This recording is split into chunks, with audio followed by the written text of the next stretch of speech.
दोस्तों, कैसे हो आप लोग। मेरा नाम है शुभ चपरा और आपका स्वागत है मेरे इस यूट्यूब चैनल पे। मैंने अपने पिछले 2 वीडियो में बताया था कि कैसे हिंदी में साहित्यिक प्रश्नों की पद्यांश जीवन परिचय की तैयारी करनी है, कहाँ से कैसे करनी है और बोर्ड कॉपी में उन्हें कैसे लिखना है।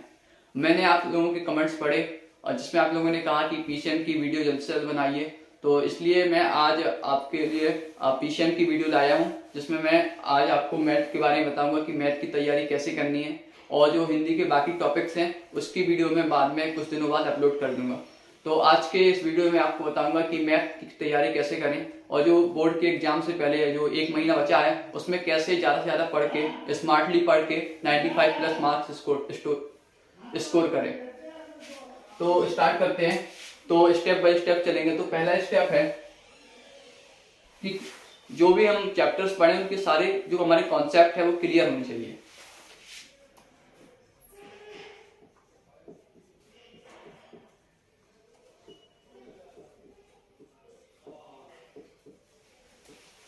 ठीक है, जैसे अगर हम एक एग्जाम्पल लें तो जो पहला चैप्टर है मैथ में वो है संबंध एवं फलन। तो उसमें जैसे संबंध है, स्वतुल्य संबंध है, सम्मिश्र संबंध है, संख्यक संबंध है, तुल्यता संबंध है, ठीक है, और भी कई सारे संबंध है। तो वो होते क्या हैं, उनकी क्या कंडीशंस हैं, उन कैसे पहचाने कि ये स्वतंत्र संबंध है कि नहीं है। तो ये हमारे कॉन्सेप्ट क्लियर होनी चाहिए। इसका जैसे फलन है तो वो एक ही है कि आच्छादक, बहु एक ही है कि अंतरक्षेपी, ये कॉन्सेप्ट हमारे क्लियर होने चाहिए। ठीक है, क्या कंडीशन है, कैसे प्रूव करें।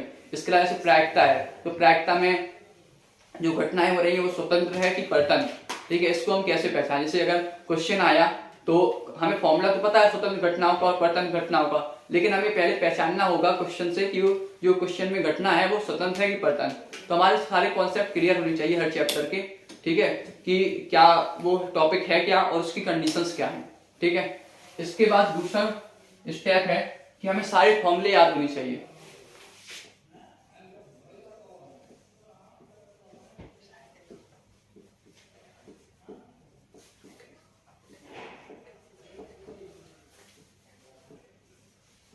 ठीक है, तो आप क्या कीजिए, एक बार सारे फॉर्मूले याद कर लीजिए, और अगर आप चाहें तो अपने जिस रूम में पढ़ते हैं स्टडी रूम में, तो उसमें आप एक हर चैप्टर वाइज के सारे फॉर्मूले लिख लीजिए और कहीं दीवार पर चिपका लीजिए।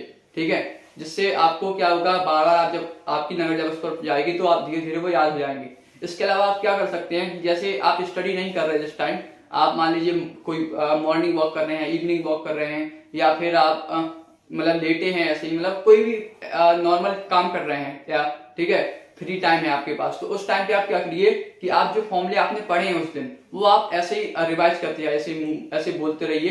तो ठीक है, और फिर आप देखिए कि आपने कितने फॉर्मूले, जैसे मान लो आपने 10 फॉर्मूले याद किए उस दिन उस चैप्टर के, और आप फिर बोल के देखिए किसी फ्री टाइम पे, और मान लीजिए आपने 8 बोले, तो फिर देखिए आप तुरंत जाइए किताब में, देखिए कि आपने कौन से 2 फॉर्मूले मिस कर दिए, उनको लिखिए। ठीक है, और ऐसे ही आप जैसे आप सो रहे हैं, जब आप स्टडी कर चुके हैं और सोने के जस्ट 5 मिनट पहले आपने जितने भी फॉर्मूले याद किए हो उनको एक बार रिवाइज कर लीजिए। अगर कोई फॉर्मूला भूल गया हो तो तुरंत जाइए और देखिए किताब में या कॉपी में कि कौन सा फॉर्मूला भूल गए, और फिर सुबह उठ के फिर से रिवीजन कीजिए। ठीक है, तो ऐसे अगर जब आप पढ़ नहीं रहे हैं, नॉर्मल कोई काम कर रहे हैं, तो आप ऐसे बोल के रिवाइज कीजिए, जिससे आपको फॉर्मूले जल्द याद होंगे, क्योंकि आप 10-15 बार ऐसे बोल बोल के रिवाइज कर चुके होंगे। ठीक है, इसके अलावा अगर फिर भी याद नहीं हो रहे तो फिर आप लिख लिख के रिवाइज करिए। ठीक है, तो आपको सारे फॉर्मूले याद होने चाहिए। तीसरी चीज है कि क्वेश्चन को समझना सबसे इंपॉर्टेंट है। जो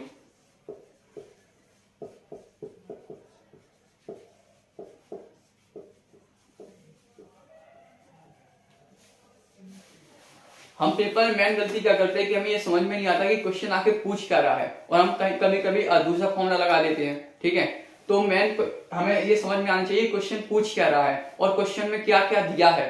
ठीक है, कौन से फॉर्मूले का यूज करना है। ठीक है, तो जैसे अगर हम एक एग्जांपल लें, तो अगर नॉर्मली जैसे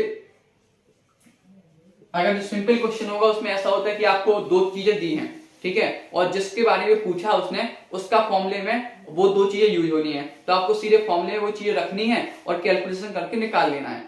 कई बार और जैसे अगर थोड़ा सा एक लेवल ऊपर का क्वेश्चन है तो क्या करेगा, वो आपको कोई भी मान लो 4 चीजें दे देगा। ठीक है, और वो आपसे कोई 5वीं चीज अननोन पूछेगा।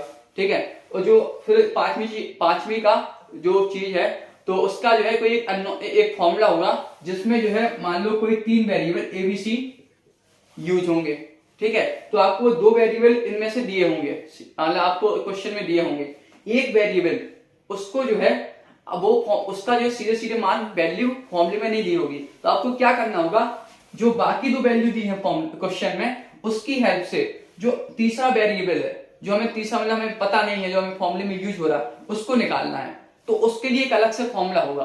तो कुल मिला के ये है कि आपको फॉर्मूले को लिंक करना आना चाहिए कि कौन सा फॉर्मूला कहां पर यूज करना है, ठीक है। तो इसके लिए सारे फॉर्मूले याद होने चाहिए और हमें ये पता होना चाहिए क्वेश्चन को मेरे को पूछ क्या रहा है और क्या क्या दिया है, ठीक है।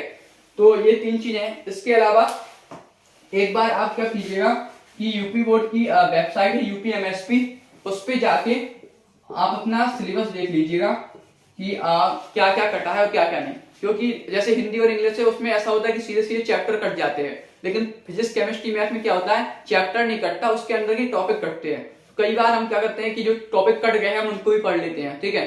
तो अब चूंकि टाइम उतना ज्यादा नहीं बचा है, तो एक बार आप गूगल में जाके यूपीएमएसपी की वेबसाइट पे चले आइएगा और जो सिलेबस है उसको डाउनलोड कर लीजिएगा और देख लीजिए कौन कौन से टॉपिक कटे हैं, ठीक है। इसके बाद ये 3 बेसिक स्टेप्स हैं। इसके बाद एक स्टूडेंट की 2 सिचुएशन हो सकती हैं। एक वो कौन सी है वो देखिए,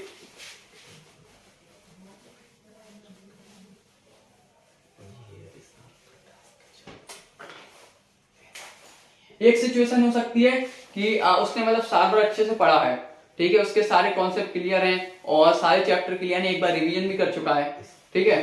और दूसरा कंडीशन हो सकती है कि मतलब उसने साल भर उतने अच्छे से नहीं पढ़ा, चैप्टर उतने अच्छे से क्लियर नहीं है, कॉन्सेप्ट क्लियर नहीं है, ठीक है, और उससे क्वेश्चन उतने अच्छे से नहीं बन रहे।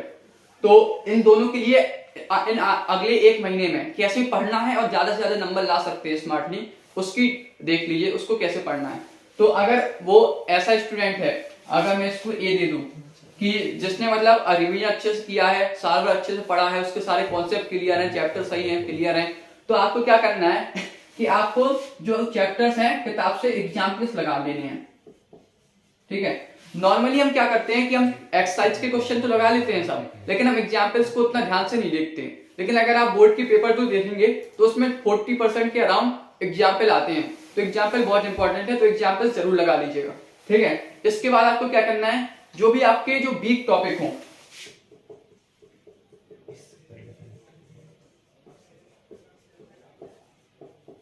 जो भी आपके वीक टॉपिक हो, ठीक है, चाहे वो जो भी छोटा से छोटा टॉपिक हो उसको क्लियर कर लीजिए, उसके कॉन्सेप्ट को। क्योंकि अगर आपको बोर्ड में 95 प्लस मार्क्स चाहिए या 100 में 100 चाहिए, तो आपके हर छोटे से छोटा कॉन्सेप्ट क्लियर होना चाहिए, ठीक है। तो जो भी वीक टॉपिक हो उसको क्लियर कर लीजिए। तीसरा नंबर,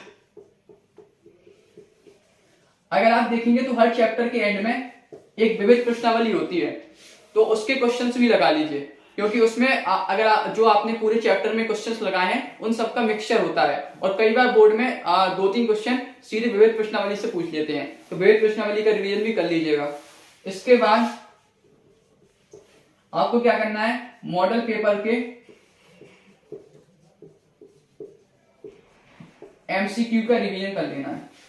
क्योंकि अगर हम नॉर्मल किताब में देखें तो किताब में जो ज्यादातर क्वेश्चन होते हैं सीधे एक्सरसाइज में सीधे सॉल्विंग वाले क्वेश्चन होते हैं, उसमें एमसीक्यू क्वेश्चन नहीं होते, और बोर्ड में 6 नंबर के क्वेश्चन आते हैं एमसीक्यू।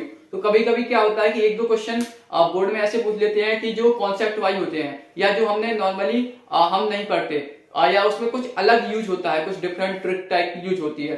तो इसलिए उसके लिए मॉडल पेपर्स में जितने हर चैप्टर वाइज एमसीक्यू उनका रिवीजन कर लेना, ठीक है। इसके बाद 2-3 साल के PYQ लगा लेना, ठीक है। इससे आपको ये पता चल जाएगा कि जो है किस टाइप के क्वेश्चन आ रहे हैं पेपर में, कौन से टॉपिक ज्यादा इंपॉर्टेंट है, ठीक है, और आपको टाइम मैनेजमेंट कैसे करना है, पेपर में कैसे लिखना है, ठीक है। तो इस सब की अच्छे से प्रैक्टिस हो जाएगी। तो आपको ये कुछ पॉइंट्स हैं जो आपको फॉलो करने हैं अगले 1 महीने में, ठीक है। अगर हम दूसरे टाइप की बात करें, मान लो बी है जिसने मान लो साल भर उतने अच्छे से नहीं पढ़ा और उसके कॉन्सेप्ट भी क्लियर नहीं है और चैप्टर्स उतने अच्छे क्लियर नहीं है, तो उसको अगले 1 महीने में वो कैसे पढ़े कि उसके 85 प्लस मार्क्स आ जाएं।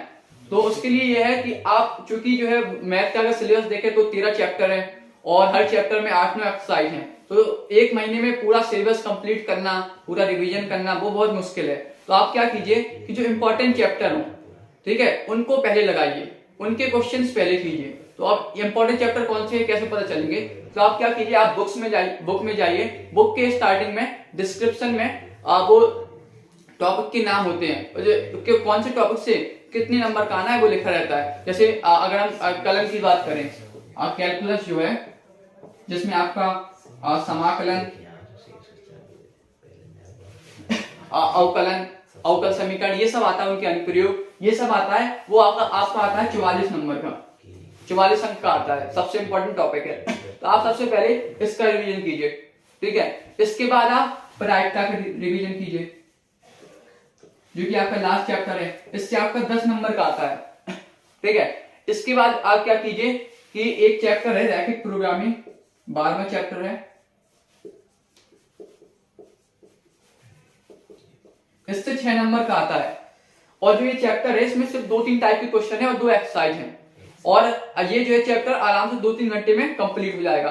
और इसमें जो क्वेश्चन हमेशा 6 नंबर का आता ही है, तो ये आप इसकी जरूर प्रैक्टिस कर लीजिएगा 2-3 क्वेश्चंस की, ठीक है। इसके अलावा जैसे आव्यूह और सारणिक है, तो उससे आपका 13 नंबर का आता है।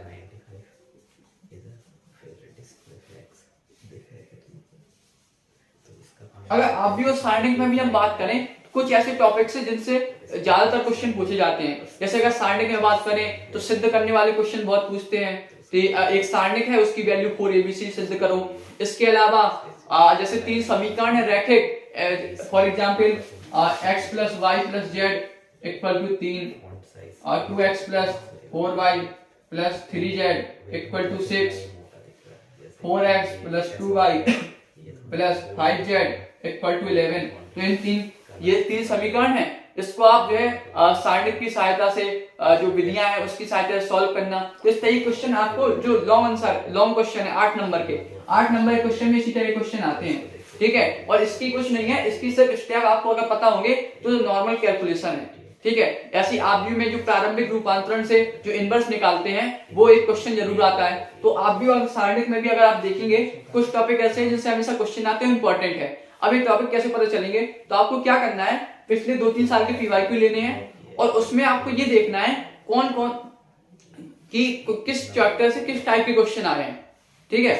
किस चैप्टर से किस टाइप के क्वेश्चन आए हैं, उस टाइप के क्वेश्चंस का ज्यादा प्रैक्टिस करना है। जैसे अगर मैं बात करूं पहले चैप्टर की, ठीक है, इसका अगर आप स्क्रीनशॉट लेना चाहे तो ले सकते हैं, ठीक है। तो अगर मैं बात करूं जैसे पहला चैप्टर है, तो पहले चैप्टर में 2 तरह के क्वेश्चन आते हैं, 2 टाइप के। अगर आप PYQ में देखेंगे, एक आता है तुल्यता संबंध सिद्ध करने के लिए और दूसरा आता है फलन एक-एकी है या बहुएकी, आच्छादक है या अंतरक्षेपी,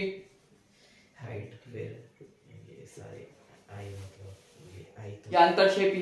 तो इस 2 टाइप के क्वेश्चन ही ज्यादातर पूछते हैं, तो आपको इन 2 तरह के क्वेश्चन का ज्यादा से ज्यादा प्रैक्टिस कर लेना है, ठीक है। अगर हम इसके बाद बात करें तो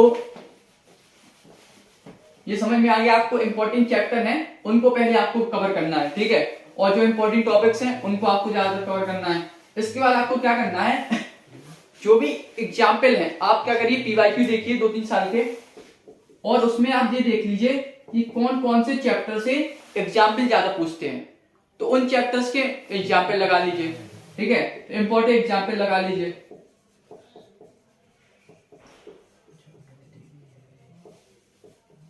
जैसे अगर मैं बात करूं तो जैसे समाकलन है, तो समाकलन में एग्जाम्पल्स बहुत इंपॉर्टेंट है, ठीक है, समाकलन के एग्जाम्पल इंपॉर्टेंट है बहुत।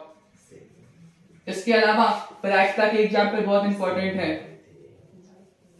सारणिक के जो आपके एग्जाम्पल है वो बहुत इंपॉर्टेंट है। ऐसे आपको टॉपिक्स मिल जाएंगे कि कौन कौन से टॉपिक्स के ज्यादातर एग्जाम्पल पूछे जाते हैं कंपेयर टू एक्सरसाइज के क्वेश्चन से, तो आप PYQ में देख लीजिएगा और उनकी ज्यादा प्रैक्टिस कीजिए, ठीक है। इसके बाद क्या अलावा क्या करना है कि जैसे अगर आपने इंपॉर्टेंट चैप्टर्स का रिवीजन कर लिया और लास्ट में आपके पास उतना टाइम नहीं बचा कि जो ऐसे नॉर्मल चैप्टर्स हैं, जैसे दूसरा चैप्टर है प्रतिलोम त्रिकोणमिति फलन है, या फिर जैसे 10वां चैप्टर है वेक्टर वाला, उनका आपको रिवीजन करने का मान लो उतना टाइम नहीं मिल रहा, उतना टाइम नहीं बचा, तो आप क्या कीजिए, एक्सरसाइज के क्वेश्चन मत लगाइए, आप मॉडल पेपर में जाइए और मॉडल पेपर में जितने इंपॉर्टेंट क्वेश्चन है उनका रिवीजन कर लीजिए, ठीक है।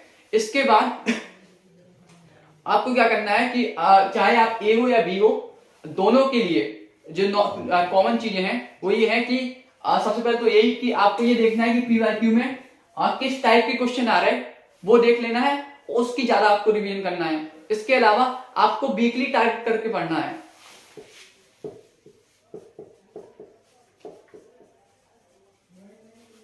मतलब आप ऐसा डिसाइड कर लीजिए कि मुझे अगले 7 दिनों में इतने चैप्टर्स कंप्लीट करने हैं, या आप ऐसा कर सकते हैं कि डेली टारगेट बना लीजिए कि मुझे इस दिन 2 एक्सरसाइज कंप्लीट करनी है, इस दिन मुझे 3 एक्सरसाइज कंप्लीट करनी है, ठीक है। और इसके अलावा आप क्या कर सकते हैं कि आप जो है 2-3 लोगों का, अपने दोस्तों का ग्रुप बना लीजिए, और जैसे एक चैप्टर कंप्लीट हो या 2-3 चैप्टर कंप्लीट हो उसके बाद आपस में एक दूसरे का टेस्ट ले लीजिए, ठीक है। इसके अलावा आप ये भी कर सकते हैं कि एक चैप्टर कंप्लीट होने के बाद आप उस चैप्टर के जितने पीवाईक्यू में क्वेश्चन है वो लगा लीजिए, ठीक है।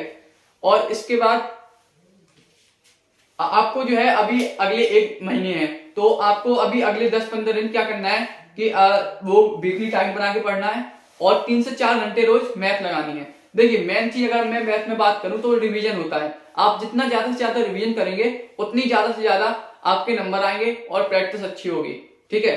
क्योंकि जैसे अगर मैं हिंदी इंग्लिश की बात करूं तो उसका सिलेबस ऐसा है कि 5-10 दिन का है। अगर आप चाहे तो बोर्ड से 5-10 दिन पहले भी पढ़ के उसमें आप 90 नंबर ला सकते हैं, लेकिन मैथ का सिलेबस की बात करें तो आप 5-10 दिन में उसका हो ही नहीं सकता, पॉसिबल नहीं है। तो इसलिए आपको डेली रिवीजन करना पड़ेगा अभी से, ठीक है।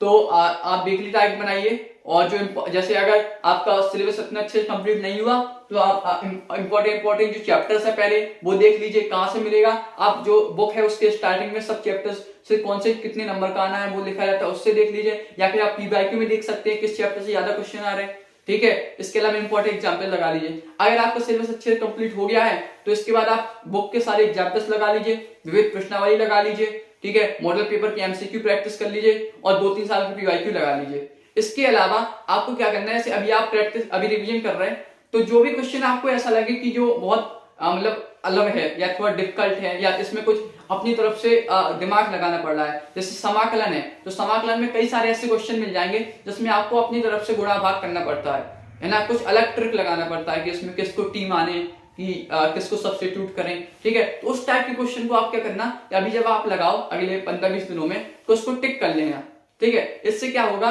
जब लास्ट में बोर्ड से मान लो 3-4 दिन पहले आपका मैथ का पेपर, उससे 3-4 दिन पहले आप पूरा सिलेबस कंप्लीट नहीं कर सकते, रिवीजन नहीं कर पाओगे, ठीक है। तो आप जो जो इंपॉर्टेंट क्वेश्चन आपने टिक किए होंगे उनका आप रिवीजन कर लोगे तो आपका पूरा सिलेबस का कंप्लीट रिवीजन हो जाएगा। इसके अलावा जब आप अभी रिवीजन करें तो प्रॉपर नोट्स बना के करें।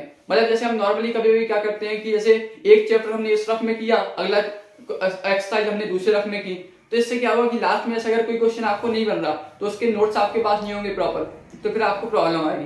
तो अभी इसलिए प्रॉपर नोट्स बना के चलिएगा। तो इस तरह से आपको मैथ की प्रिपरेशन करनी है, ठीक है। और मेन इंपॉर्टेंट चीज है रिवीजन करना, जितने ज्यादा से आप रिवीजन करेंगे उतना ज्यादा होगा, अच्छी आपकी मैथ होगी, ठीक है। और इसके अलावा पेपर में किस तरीके के क्वेश्चन आ रहे हैं वो जरूर देख लीजिएगा। इसके अलावा हर चैप्टर के शॉर्ट नोट्स बना लीजिए 2-2 पेज के, इसमें मेन जो आपके कॉन्सेप्ट है वो हो, फॉर्मूला हो। इससे क्या होगा, जो आप बाद में रिवीजन करोगे तो उसको आप जल्दी से जल्दी पूरे 2 पेज में आपका पूरा वो चैप्टर समराइज हो जाएगा, ठीक है। तो इस तरीके से आपको मैथ की प्रिपरेशन करनी है लास्ट 1 महीने में। और मैथ में जो भी इंपॉर्टेंट क्वेश्चंस हैं, इंपॉर्टेंट चैप्टर्स हैं, और हर चैप्टर के इंपॉर्टेंट क्वेश्चन, उसकी वीडियो भी मैं जल्द से जल्द कुछ दिनों में अपलोड करूंगा। और अदर सब्जेक्ट्स हैं फिजिक्स केमिस्ट्री, उसकी वीडियो भी जल्द से जल्द अपलोड करूंगा। अगर आपको ये वीडियो पसंद आए तो लाइक करें और अपने दोस्तों के साथ शेयर करें। Thank you very much.